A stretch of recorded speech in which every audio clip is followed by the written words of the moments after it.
is the attempt by the farthest right wing of the Republican leadership to utilize things like critical race theory to silence the misunderstanding, the purposeful, willful misrepresentation of critical race theory, to attempt to find a way to get to a point where you can silence teachers both in the public schools as well as the colleges and the universities. So, Governor Abbott and Lieutenant Governor Patrick in Texas are both really working, trying to find a way to end tenure and all that. And that gets added on to, you can't go after black folk. That's not done directly, right? But you can go after trans people. And if you go after them the right way, you can create a situation in which a lot of those laws get replaced back over onto the people you can't actually go after anymore. So, a lot of the stuff that, like Governor Abbott advised the Texas Department of Child Protective Services that as far as the way he interprets the law in Texas, anyone who is helping their child with transition therapy, even if it's just superficial, like a young girl begins dressing as a girl rather than the boy that she was assigned at birth, and they say that's child abuse. And then they want you to turn in your neighbor. So everything they're doing is so reminiscent of Jim Crow plus the Stasi. It's like, hey, this is what we're going to do. We're going to let you turn in abortion providers and people who get abortions. We're going to let you turn in the parents of trans kids for child abuse.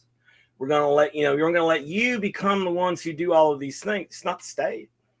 Right. And so you just turn in your neighbors, narc on all your neighbors. That's the situation we live in now.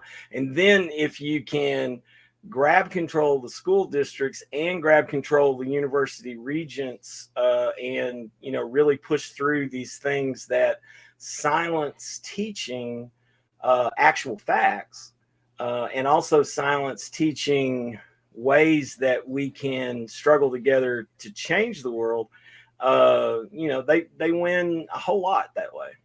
And I think the last thing I want to say about that, I think the other thing they're trying to do is that they're literally trying to create a situation in Texas where anybody who is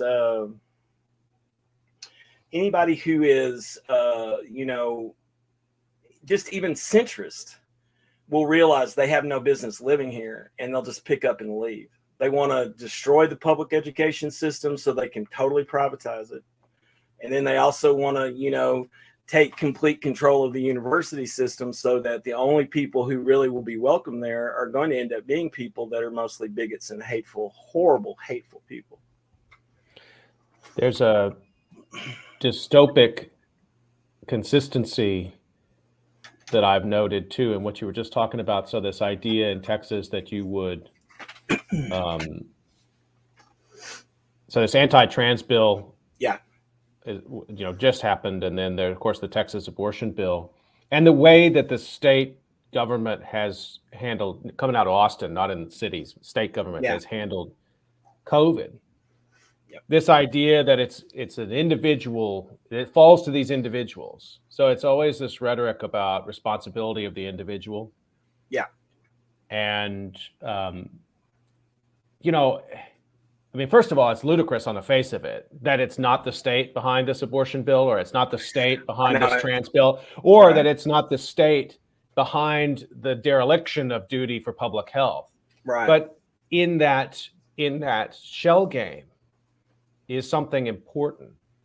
This idea that you of course, the state deepens its power. Right.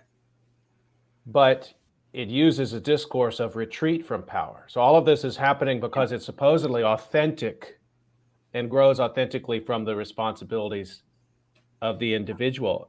And I wonder what you think about that, because I do think it's totally, it's ludicrous, but it's consistent madness. It's insofar as, I agree with you. I think actually what's going on with I never can remember the name of the French thinker who he wrote an article about neoliberalism like 30 years ago or 25 years ago. I'll probably think of it here in a little while. But his basic argument was that the real thrust of neoliberalism is managerialism is another way. Excuse me, another way that the French talk about it. So the real issue of neoliberalism and managerialism is that its whole purpose is to break up unions. And union here has to be understood the broadest terms, right? First, it's actual what we call trade unions. Then it's public unions. Then it's literally families. If you really stop and look at what happens with managerialism or neoliberalism, it has eaten away at its hyper individualism, which is necessary for hyper alienation, has eaten away at the fabric of all the things. So it's not just that they're saying, we care about individual liberty, and then they're sort of making and saying the opposite of what they really believe. It's not just that; it's that they also say they care about the family. But they everything they do eats away at the fabric of family, right? And because they think the only way that you can have family, I guess they believe the only way you can have family is to have one adult who's the man, and then everybody else is just a bunch of children, including the wife and the mother, right? And so it all goes. Their idea of family is so phony. It's so much what a lot of people would refer to it as bad faith and manipulation of rhetoric and sophistry. When I was a kid growing up in Arlington, Texas, the churches were and are grand, and I'm not going to criticize faith here. What I'm going to invoke is a pretty common story, I think, in Texas, and maybe not just in Texas, other places, but majestic church, beautiful, one of the most beautiful buildings in town. Yeah. Sports facilities, many things that would be public, the library. Yeah. Many of those things brought into the church. And the pastor, who was excellent at holding the room, right, up there every week talking about Jesus, and talking about the Gospels, and talking about the dignity of poverty, and he's wearing $1,000 suit, and he has the most expensive car in the parking lot. Yeah. Now, I tell it this way because I was, 14 years old, and it was obvious to me that there's something didn't add up there, right? Right. And I think it's that lack of authenticity that we grew up with and came to understand that this man and this community had built a system where it was okay to say one thing and do another. And that's just the way it was. And it's completely, and look, that's not original. Max Weber. It's not original to me to point out that the spirit of capitalism lives at the heart of Christianity, but to see it on a daily or weekly basis in such an obvious way and grow up with that. Yeah. And to see that become sort of just instantiated now in American politics in such a brutal way. Yeah. And so, I mean, do I think that these politicians in Texas hate trans kids? I don't know, but I doubt they thought much about it before this year. I think that they love being in power, and I think they love the financial resources that come with that. And I guess that's just my little speech. But you and I've talked about religion in Texas and authenticity, in authenticity for a long time. Do we just have to accept it? I mean, it's just part of what democracy in America is about. I'll make an existential distinction, so that or an existentialist distinction. that I think is really helpful in this regard. Authenticity is not the same thing as genuineness. Authenticity is actually, insofar as you or I have anything that is singularly myself, that's my authenticity. Nobody else has it, right? And from my authenticity, I struggle to speak with you. And oddly enough, I have to use genuine inauthenticity to share with you my authenticity. So there's that issue, right? So the big problem that you have, and Heidegger pointed this out. I mean, I think it's not a bad idea maybe to use someone who accidentally fell into the Nazi party to talk about these quasi-fascistoids that are in charge of our state. And one of the things he said was inauthenticity actually is a part of the constitution of the way that we do things. It's how we make the world. It's how we share and talk with each other. The thing that's difficult to break free of is not inauthenticity, because we fall in and out of that all the time. It's false authenticity. And what you're dealing with a lot of these Christians is false authenticity. It's what Heraclitus would have called the people who think that they've heard the Logos or heard the divine order, and they can actually explain what it is. That's a group of people that from Heraclitus to Heidegger, that have always found condemnation among philosophers, because really what it is it's just a bunch of bad faith, false righteousness. And I think that's what we usually are resonating to, especially those of us that grew up in the church or grew up around Texas, being in the buckle of the Bible Belt. We kind of saw the two-facedness of it. So I think that's a really important thing to kind of point out there. And then how do you react to that? This is where Socrates and Buddha and Jesus would do the same thing. Once they realize that someone is just lost in the sauce of false authenticity, they generally would just scoop around them. You can't directly deal with those people. I think you can deal with structures that empower those people. And maybe you can figure out a way to make those structures less pot.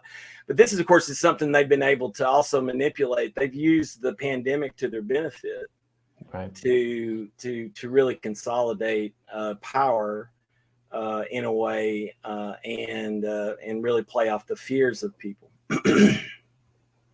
and the false indignation, or their self-righteous indignation of a lot of people. I think that's that point. Where has the Southern Baptist Conference been on the pandemic?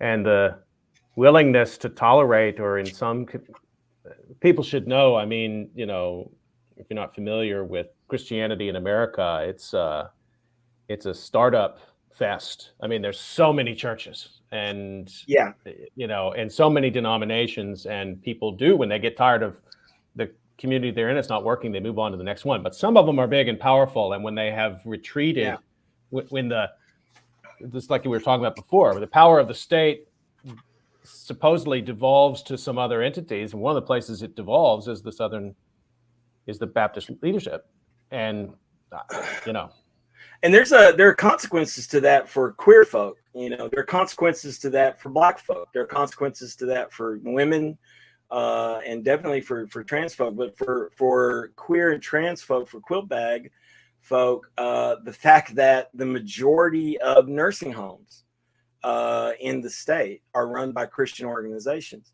who use no religious test to take you in, so long as you have money or something they can take, right, until they find out that you're queer. And then they're like, oh, our religious values will not allow us to take in a person who's like that. And we have a right, because of our religious values, to deny that person a place to be. So around the country, this isn't just in Texas, around the country, the majority of nursing homes and retirement hospitals and things are run by faith organizations. And anytime, and they conveniently give a fuck about faith as soon as it's something like gay people and trans people that might actually end up living somewhere. And that's a problem, because you know what? more than 80% of every one of those places, more than 80% of their funding comes from the federal government because it comes through Medicare and Social Security and Medicaid.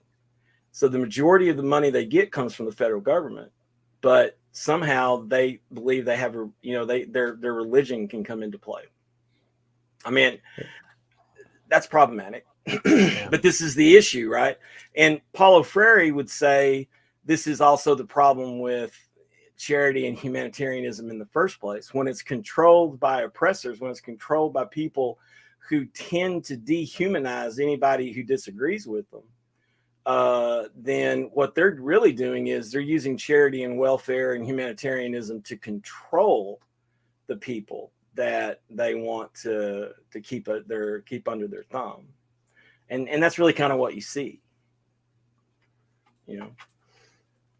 So we got started, for those just joining, this is COVID Calls. And in fact, what I'm going to do now is what I should have done at the top. We got started with a conversation backstage, and it was so good, I just took it live. And Bucky Stanton, who sound edits these, is going to kill me for this because this is going to throw him off his game. Keith, I'm going to just keep you there if you don't mind, and I'm just going to do some of the preliminary things, and then we'll rejoin our conversation in just a second. Okay. I want to welcome everybody to the 432nd of the COVID Calls, which is a daily discussion of the COVID-19 pandemic with a diverse collection of disaster experts. My name is Scott Gabriel Knowles. I'm a historian of disasters at the Korea Advanced Institute of Science and Technology, and I'm coming to you live from Daejeon, South Korea, and I'm welcoming back for the second day in a row philosopher, teacher, and my dear friend Keith Maggie Brown, and we've been continuing our conversation about philosophy and COVID. I just want to remind everyone you can catch COVID Calls live on Twitter and on the COVID Calls YouTube channel, and you can hear COVID Calls anytime, recorded as podcasts on iTunes, Podbean, or anywhere you get podcasts. I want to turn to some of the numbers from the Johns Hopkins University Coronavirus Resource Center. In total, since the beginning of the pandemic in Ukraine, there have been 5,012,980 cases of COVID. 112,173 people have lost their lives to COVID-19 over the course of the pandemic. In the past month, there have been 6,302 new deaths. That's down from the worst of the pandemic thus far, which was in November of 2021, in which 19,195 people lost their lives to COVID. That was in Ukraine in November 2021. In the past week, there have been 1,746 new deaths and 194,868 new cases, and 311 people have died just in the last day from COVID-19 in Ukraine. I've been reading an obituary or a story of advocacy for those impacted by the pandemic, and I'd like to continue that now. The headline, Nation Builder Yevhen Marchuk dies at age 80 due to COVID-19 complications. This was written by Mark Rakowicz and appeared August 13th, 2021 in the Ukrainian Weekly. Dateline, Kyiv. Prominent statesman who helped shape Ukraine's nationhood during much of its formative years after renewed independence in 1991, died in August. Yevhen Marchuk, 80, died on August 5th from complications of COVID-19. He was buried in Kyiv's Bakov cemetery 2 days later. The coronavirus disease exacerbated the diseases he suffered from and provoked acute pulmonary heart failure, said a statement by the Security Service of Ukraine, SBU, which he had founded in 1991 and initially led. The SBU succeeded the Soviet-era KGB. President Volodymyr Zelensky acknowledged his service to the country on social media. Mr. Zelensky lauded Mr. Marchuk's efforts during retirement to find peace in the Russia-instigated war in eastern Ukraine and secure the release of illegally detained Ukrainians as the former head of the country's delegation to the Trilateral Contact Group in Minsk. Mr. Marchuk devoted his entire life to protecting the national interests of Ukraine, the president tweeted. Thanks in part to his efforts, the TKG in Donbass has established a regime of silence that persists to this day. His experience is invaluable.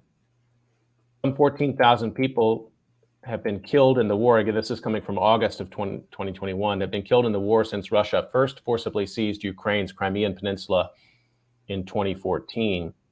Born in Odessa Oblast, in which today is the Kirovohrad region, he completed his training as a language teacher in 1963. Having credentials as an instructor of the Ukrainian and German languages, Mr. Marchuk joined the KGB spy agency and worked in foreign intelligence. He would eventually head the Ukrainian unit of the KGB's 5th department that dealt with dissidents. Soviet Ukrainian dissidents like the late Levko Lukyanenko and Irina Kelinets had credited him for being a decent person and for being one of the few KGB officers who spoke Ukrainian to detainees. My longtime dissident friends were Marchuk's close friends and often credited him for protecting many that Moscow sought to destroy, said James Scher, a Briton who's a senior fellow at the Estonian Foreign Policy Institute. He evolved into a true Euro-Atlantic visionary long before it was fashionable in Ukraine, he said. By the time of Ukraine's renewed independence, following a referendum vote in 1991, Mr. Marchuk had the rank of first deputy head of the USSR's KGB. In 1994, then President Leonid Kuchma appointed him to the position of general in the armed forces. The former general also ran unsuccessfully for president numerous times and was once seen as a promising candidate in the disputed 1999 presidential election. About 8% of the electorate voted for him that year when he finished in 5th place in the first round. The victor, Mr. Kuchma, would appoint him as defense minister in 2003, and the succeeding president, Viktor Yushchenko, appointed him as a non-staff advisor in 2008. Foreign and local analysts of Ukraine and former diplomats to the country also commented on the passing of Mr. Marchuk, whose positions included serving as prime minister and the head of the National Security and Defense Council. Commenting to the Washington-based think tank Atlantic Council, former U.S. ambassador to Ukraine, John Herbst, said that he remembers the deceased as a serious, dignified man and good colleague who recognized the importance of strong relations between Washington and Kyiv. Mr. Herbst, who's the current director of the Analytical Center's Eurasia Center, added that Marchuk was more than a former defense minister during the time when Herbst represented the United States in Kyiv. During his career, he also served as head of the SBU, prime minister, first deputy prime minister. In other words, he was among the small group of senior officials steadying Ukraine as it navigated its first years of independence, Mr. Herbst said. Scher added that he remembers the former KGB officer as a perceptive, strong, and far-sighted man, sturdy in his judgment, steep and practical in his knowledge, and in no way short of courage. As a statesman, Mr. Marchuk pushed for Ukraine's integration with the United States and European institutions and away from Russia's grasp. He ranks among the most important pioneers of Ukraine's Euro-Atlantic discourse, said Danilo Lubkivsky, director of the Kyiv Security Forum. He was at the heart of efforts to bring Ukraine back to a united Europe, join the Council of Europe, and achieve the goal of NATO membership. Regarding the nation builder's achievements, Member of Parliament Lisa Yasko of the Servant of the People Party said hardly anybody could surpass him. Arguably, no other politician in modern Ukrainian history has such a distinguished record, she said. Mr. Marchuk is survived by his wife, Irina Ivshina, chief editor of The Day newspaper based in Kyiv, and his 2 sons, Taras and Vadim. Obituary of Yevhen Marchuk, who died at age 80 in August 2021 of COVID-related complications. Okay, I want to rejoin my conversation now with Keith Maggie Brown. And Keith, thank you for holding on while I did those preliminaries, which I should have done at the top. But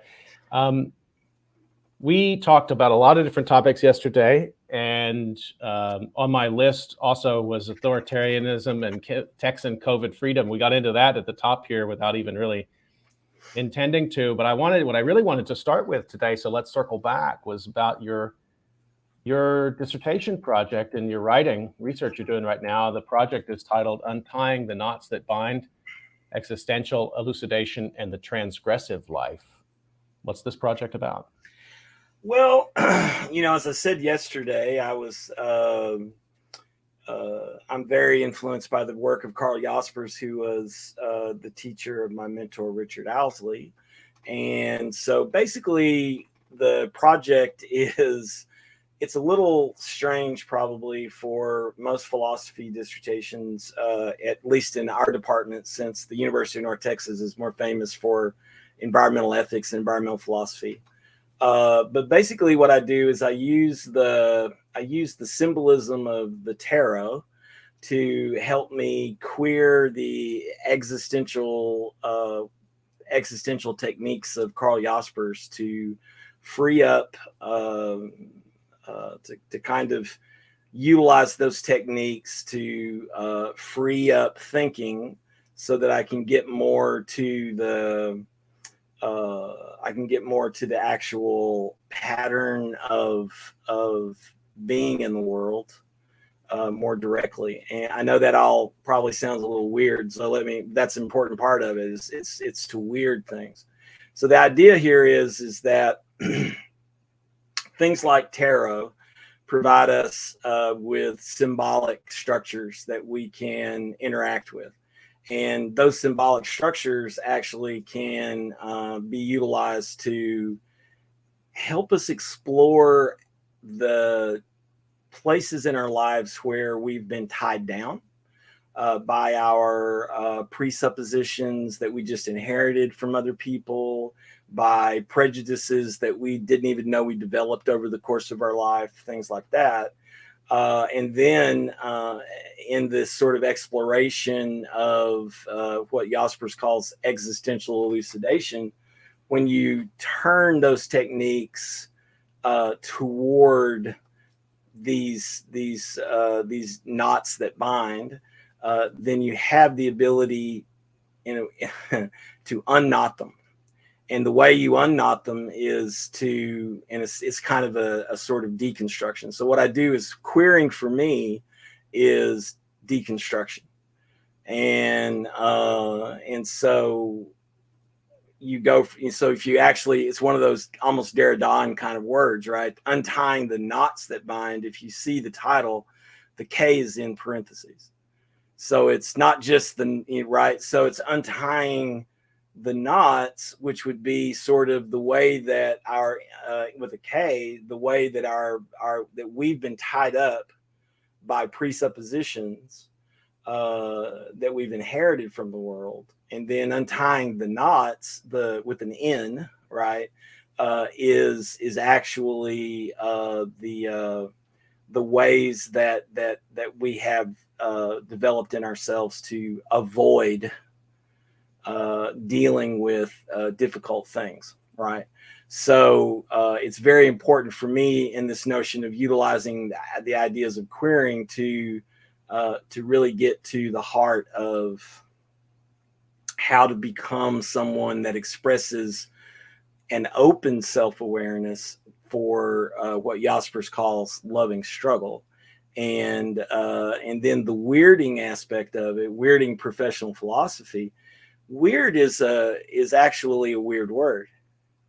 I don't know if you remember this, but when we were in grade books together and we read Beowulf, the word for fate in Beowulf is weird, because that's actually the Anglo-Nordic word for fate. Urdra is this word, or urdra. And weird actually then means the way things are, or the way things are supposed to be. So it's a kind of an interesting thing. Like the idea here would be, if I can untie these different kinds of knots, both the ones that we would think of as knots, and then these kind of self-imperatives to avoid thinking about certain things. If we can untie those, we actually see the weird fabric of the world. We can actually be in the world with in that pattern as something that we actually have an effect on, and that we can explore, and we can. And to do that, what I've ended up doing is the project's gone through a number of phases, and I finally realized that until I deconstruct myself, I can't do anything. So this project actually has ended up being, over the last 2 years, me writing a deconstruction of Keith Brown to reveal Maggie Malady. And so that's basically what the project is just achieving liberation for myself, so I can teach other people how to do it. That probably would have been the easier way to say what it's about, just saying that little line right there. Yeah, but we had to travel a little bit to come back to where we started, though. That's fine. Yeah. That deconstruction process, what I really appreciate with what you're describing is that it's a set of philosophical practices, but it's also it's you're not somehow segregating that from your own place in the work. No. In fact, how did you come to that? Was that itself a sort of a struggle to get to the point where you could be first person? I hate writing, and you've told me I'm a good writer, but I don't like to write. And everybody who reads my writing is like, "You're a good writer," and I was like, "But I don't like to write this stuff." And it's because mostly I'm a nonlinear thinker, so writing is, with the exception of maybe doing something like William S. Burroughs did, writing's primarily a very linear sort of thing. And what ended up happening is, because I had friends like you that helped me get into a PhD program, I found myself in an American master's and PhD program, which meant, unlike a European one, I had all these classes I had to take. So, and mostly I knew all the shit I was doing, but so it's like that part wasn't hard. The hard part was every semester I had to write something. And so I finally reached a point where I wrote a paper for a critical theory course called aka Plagiarist. And my idea there was that as an existentialist, I find it highly ironic that in the academy we're never supposed to plagiarize. But what we mean by that is don't take from other people and not give them their due, right? Yet we never think, and I think the way you asked your question is perfect for this. We never think about the fact that we have to steal from our own lives to make what we write having meaning. But that has to be alienated and muted and set aside. Like that's not really there, right? So I ended up writing this it's the most postmodern thing I've ever written, because it has I like in almost every sentence, but it's not I, it's, I loves hiding. So also and so the whole point was, I told the professors, the professor Masood Raja, who's an awesome person and thinker. I told him, when you read it out loud, because you've got to get the difficulty of the way because if you read it out loud, all those I's, not with I verbs, but with he, she, they verbs, begins to make you feel a little disoriented while you're reading it. And then from time to time, I'd throw in stuff from my journals that I'd written over the last 30 years. And, just as a part of, this is the reason why this is even matters to me, is because of this thing over here, right? So that's really it. It was like, and so it wasn't difficult for me to switch over from the original project I was going to do to this more personalized project, because Adam Briggle, my dissertation director, is very supportive of this stuff I'm doing. And he was like, if that's what you want to do, then let's just figure out how to let you deconstruct yourself for your dissertation. In the history of modern philosophy, is that divide prominent, or is it actually, somehow coming to? I mean, I think about the history of 20th century philosophy, and we were talking about Camus yesterday, and he was a thinker who was constantly deconstructing himself. He would be analytical, but I mean, he's also in the story, and then his own life, becomes so intertwined with. And there's a sort of a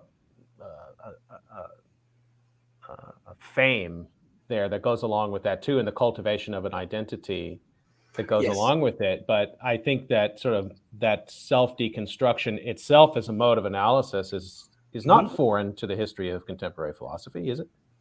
No, it's not. It's not the sort of thing one does for dissertation. For dissertation, one doesn't dissertate this way. But That's not, everyone knows actually that a dissertation can be almost anything if about anything, and so long as you got people who are willing to work with you. So, but yeah, it's not. But in American philosophy, of course, even with the amount of people that we have who are influenced by postmodernism and existential thought, American philosophy is very stuffy. It's very masculinist. It's very white.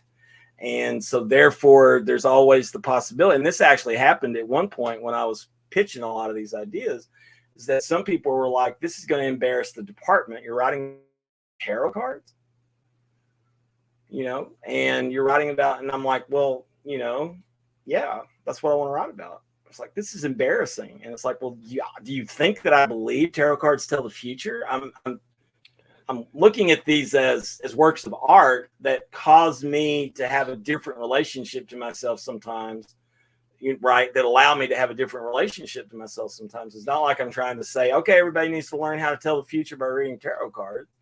But it's, so you do kind of run across those kind of things, I think, and to me, that's the patriarchalist white stuffiness of philosophy. You did the department a favor by forcing them to have that conversation. But honestly, these conversations are so long overdue. I mean, in the historical profession, this goes on from time to time, in which we just sort of have an honest chat with ourselves that we make the archive through our source selection. We're constantly, winnowing the archive. We are part of the story that we tell, and there's still, I think, there's a greater acceptance of that, but there's still this sort of like claim to professionalism that wants the analyst, the historian, the analyst to be at the controls, but not, the controls are not connected with you. You're controlling. And there's a distinction there between the analyst and the topic and the subject, and it's a lie. And I don't want to do that, right? It's like I've read enough of that kind of stuff, and I don't think that's what I certainly don't think that's what my colleagues are doing most of the time. But sometimes it's like I just don't want to participate in it if I don't have to, and primarily I'm a Socratic.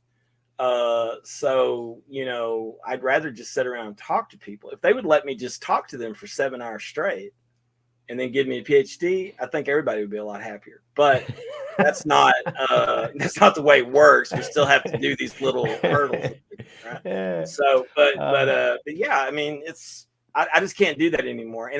And one of the things that was happening in writing all of those essays I had to write to get my coursework done, is I began to realize I cannot write a paper if I don't put myself in it. I literally have to, and for a year or so, I thought I was just a complete narcissist, which, wouldn't be surprised to some people because I'm kind of a ham. But then I realized as I was going through all of this over the pandemic, that I'm not a narcissist, I'm autistic.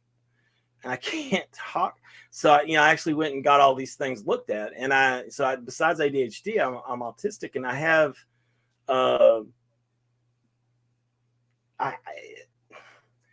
autism means selfism. That's literally what the word means.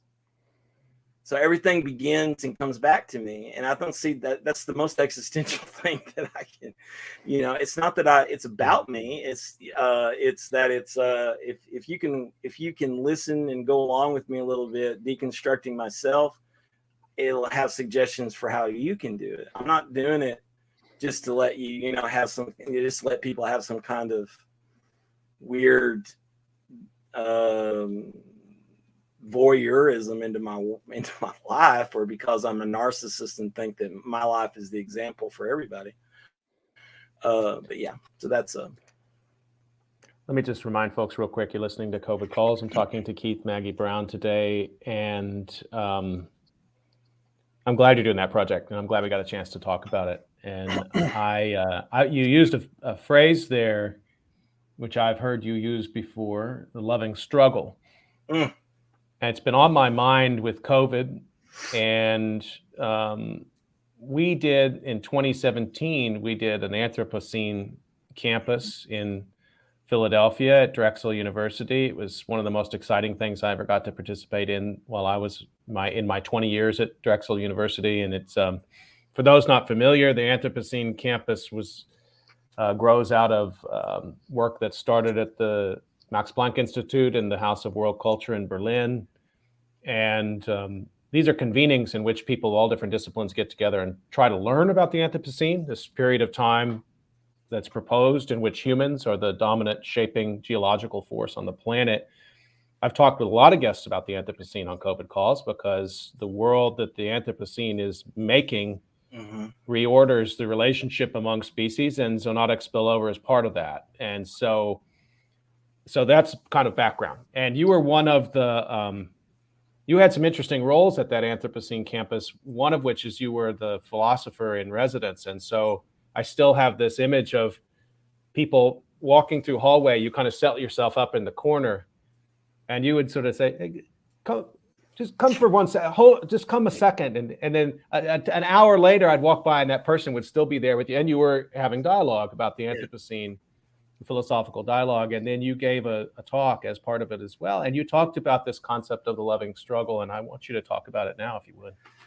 Yeah, loving struggle. It's important, I think, to start with a couple of things to really get that laid out. And the first is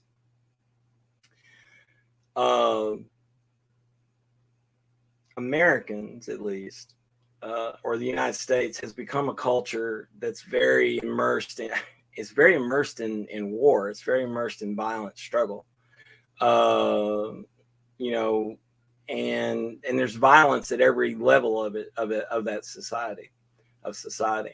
And I kind of think that for most Americans, the notion of struggle is a war. And so therefore, the idea becomes, we fight wars on poverty, wars on COVID, wars on AIDS, wars on drugs. Everything is a war. Every struggle is a war, right? Jaspers is really good at denoting that violent struggle is struggle that you do for survival. And even if you're a vegan, yanking a carrot out of the ground is not peaceful. It's right. It's not nonviolent. I mean, it's kind of, the carrot doesn't necessarily want to be yanked out of the ground. So anything we do in order to kind of survive has a sort of tinge of the violent to it, justifiable in the sense of feeding ourselves or defending ourselves and things like that. But Jaspers wanted everyone to know that there's also loving struggle. And loving struggle is actually what he means by open communication. The only way that people like us can encourage each other and support each other is through a communication that opens us up to each other in such a way that we'll keep struggling even as we inevitably fail to communicate. Because Jaspers, to get from my authenticity to your authenticity, or to get my authenticity across to you, will always shipwreck. It will always flounder. It has to fall flat, right?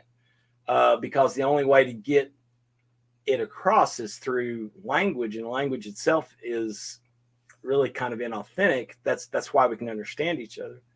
So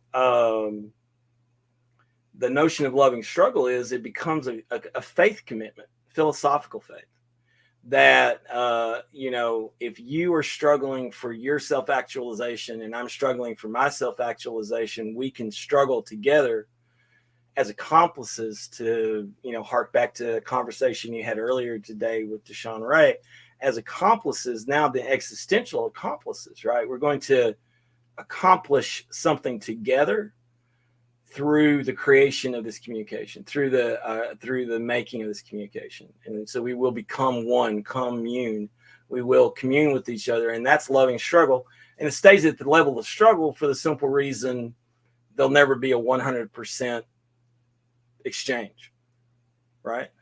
And when you realize that, and this is where, you know, if you queer struggle, right, so that you break free of the idea that it always has this violent component to it, or that it's always a material component, right, and you realize that actually it's the push and pull of all things moving around in a universe,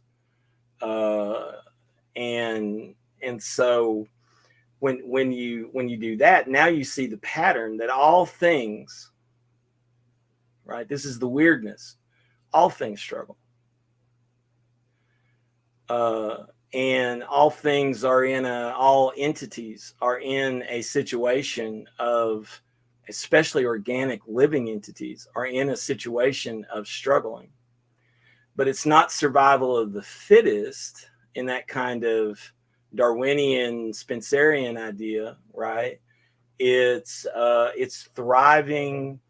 It's the thriving of the beloved, right? It's the thriving of care, not the struggle, not the survival of the fittest. It's the thriving of care. And so I think that's the to me, that's what loving struggle is. That loving struggle is putting aside an obsession with becoming the fittest who can survive in order to become part of a network that thrives through care of each other.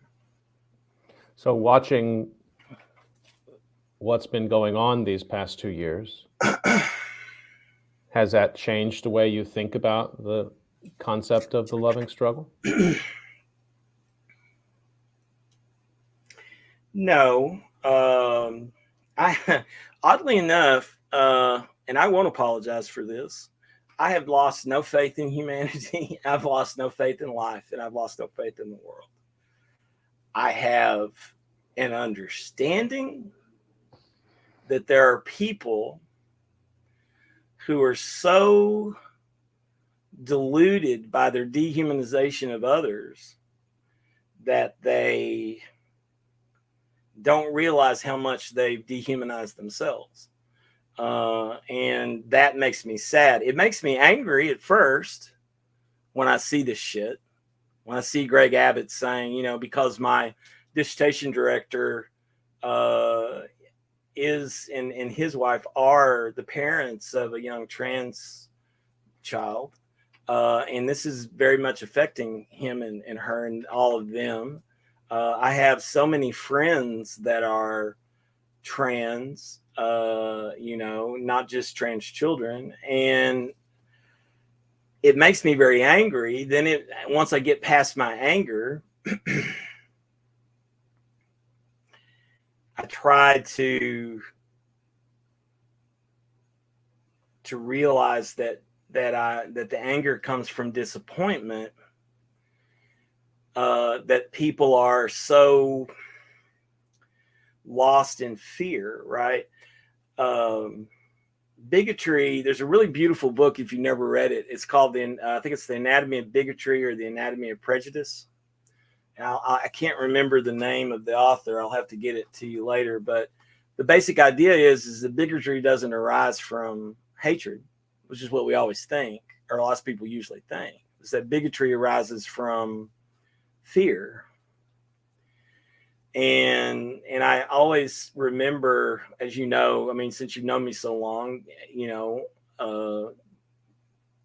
after Jaspers and Plato and Socrates and Lao Tzu, Yoda's up there with my favorite philosophers. So Yoda, when he's talking to Anakin, he says, I sense much fear in you. Fear leads to anger. Anger leads to hate. Hate leads to much suffering. And so there's always a point when I'm teaching where I go over this, because when I get angry and then I become disappointed because I know I got angry because I was disappointed in these people, I'm not scared of them, but they're so scared. And I don't really understand where that fear comes from. I know, you know, one of the things I try to point out to kids is that there's two kinds of fear.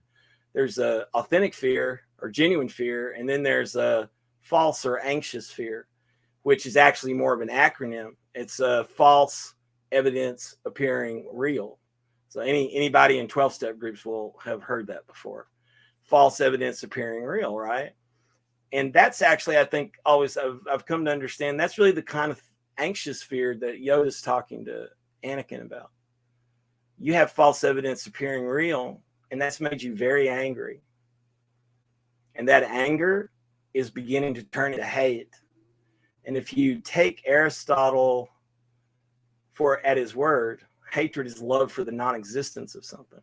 It's not the opposite of love. It's a kind of perversion of love.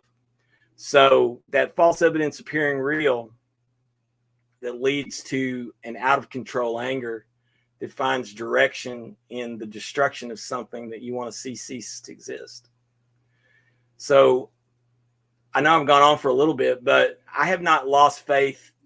I haven't had no change about the loving struggle, but the loving struggle requires people to come to each other without that anxious fear. If I come to you with anxious fear, we'll never have an open communication. And that's been the biggest issue that I've found trying to communicate with people that are, advocating for banning trans therapies for kids, and that are advocating, jailing parents for, letting their kids express their sexual orientation or their gender affirmation. Yeah.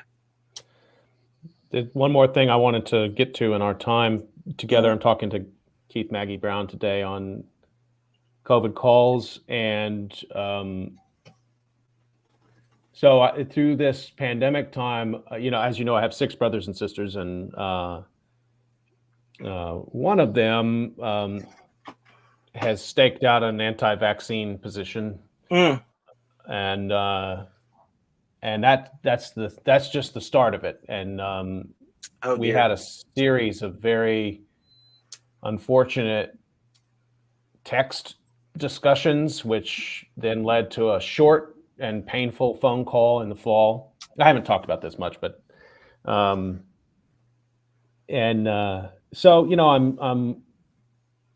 I'm separated from him by great distance, and then also now we're separated by this angry incident that happened, and he's on the side that believes that the pandemic is mostly a creation of Tony Fauci and other experts, including me, he thinks, who are somehow getting rich on the pandemic and forcing people like him to do things they don't want to do, like take a vaccine. And all right, so that's stressful. But you hope relationships are long, life is long. You hope you get a chance to come back around with people. I'm in it with family and friends. I'm always in the long game, but there's real anger there and real hurt. And I've talked to, people I follow in social media. A lot of people have stories like this from this time. And so I wanted to talk with you a bit because it comes directly out of the loving struggle concept. How to think about friendship under stress. I mean, we talk a lot about friendship, when friendship is good, when life is good and friendship is good and easy and flows organically, it's great. But friendship under stress is hard because that's when sometimes you really find how valuable it was to you when you're denied it. And my brother and I, there's a lot of things my brother and I don't see eye to eye on. We're pretty different people, but I rely on him in certain ways that I maybe hadn't even quite fully realized until we became a little bit estranged in this time. So I'm sorry to lay all that on you, but I think I want to talk about friendship a little bit in these times of conflict. I just actually did an online discussion with my friend Joy Harris, who's at the European Graduate School doing dissertation work now. She's down in Houston, and they're doing a Hannah Arendt pop-up about Arendt's correspondence and her notions of friendship. And so we had a really beautiful talk because we were old friends. I've known her about 5 years less than I've known you. And, it made me really think a lot about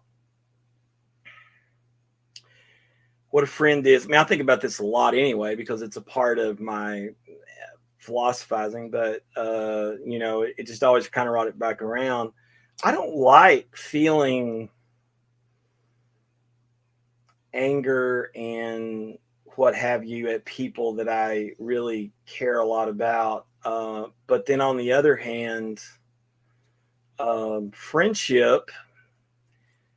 Do you know where the word friend comes from? No, I keep you around so that I don't. So friend, I do other things. So you master the lexicon while I do other things. Well, oddly enough, so, you know, again, obviously we never want to commit the etymological fallacy and act like, you know, a word has to mean what it meant when it was created. And in this regard, it definitely can't, because a friend actually was a Frank, like an actual Germanic tribe, a Frankman who was with an equal Frankman, right? And you got to kind of keep that in mind, because the Frankman is the friend, because the Frankman is the free. So friend, Frank, and free all derive from the same word.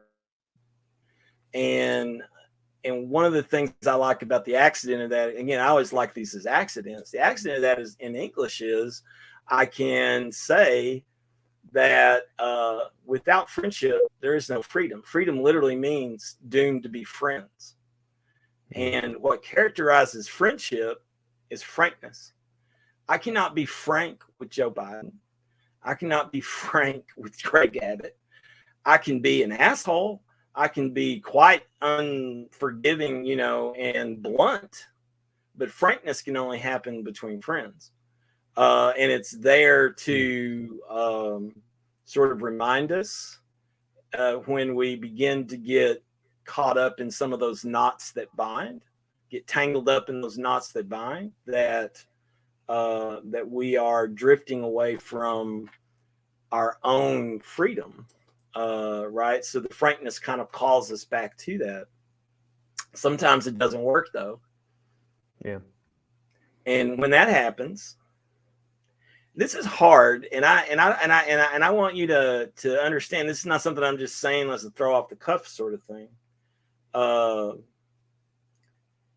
One thing I think that a lot of people are learning during the pandemic, and because of QAnon and because of the insurrection and all the rest of that shit, one thing that people that never had to do this are learning, and I mean by this cisgender straight people, is that you know, maybe the people who've been in your life that you relied on in a lot of ways, you just didn't really know as well as you did, and you may love them, but there's not much to like about them anymore. And your real friends and your real family are the people who can stay frank with you and who can support you. And you want to stay open to changes, but you also don't need to like just keep putting yourself through bullshit. It's you know, it's okay. It's not easy, but you have the right as a human being to care for your own self. And sometimes you realize that someone you love very profoundly has become something you don't like, and that could be really just sort of a breaking point, right? Because now the only thing, you can't be frank anymore with each other. You can only be blunt. And that's horrible. I don't like that. I don't like saying those kind of things. But I do understand it's the reason, you know, I'll invoke them again, not to be pretentious, like saying like I am like them, but Jesus, Buddha, and Socrates, three bigwigs, they all developed ways to figure out whether or not they could be frank with someone. I have to put it into my language. They could be frank with someone, or they just had to be blunt. And sometimes the bluntness came as, I don't talk to you. Even Buddha would not talk to some people, right? I think that's, you know, in our minds, it's like, oh, Buddha, the one awakened one, he's so open and so blah, blah, blah. But it's like he could talk to somebody and be like, this would be a waste of time, and move about it, you know, and go on. Because this can only end up in bluntness. This can only end up in an exchange of violence instead of an exchange of love. I want to, well, let me just, we're going to conclude. I'm glad you're my friend. I'm very glad you're my friend too. You know, and I'll tell you here on international television, I was madly in love with you for a month and a half in a Great Books program, because I just thought you were the bee's knees and you were so awesome and so much fun. And I'm happy that you and I have remained such siblings and friends, you know, that we've helped each other be free. Yeah, I appreciate that too. Bee's knees. I like that. I just want to remind everybody you've been listening to COVID Calls, and you can usually catch COVID Calls at 7 p.m. Eastern Time, although we're doing COVID Calls pretty much around the clock these days as we move towards episode 500, March 16th. And you can read more of Keith Maggie Brown's work and listen to more of Keith's work at patreon.com/callmemaggie. And you can check that out, and I'll also put that up on Twitter. And that's a very intermittent podcast, as you know, as someone who subscribes to it. So it's fine. It's good when it arrives, and people should check it out. And thanks for spending this time. I knew we were going to need 2 sessions. I'm glad I scheduled them back to back. And stay healthy, my friend. Talk to you soon. Stay healthy, everybody. We'll see you next time on COVID Calls. Love you too.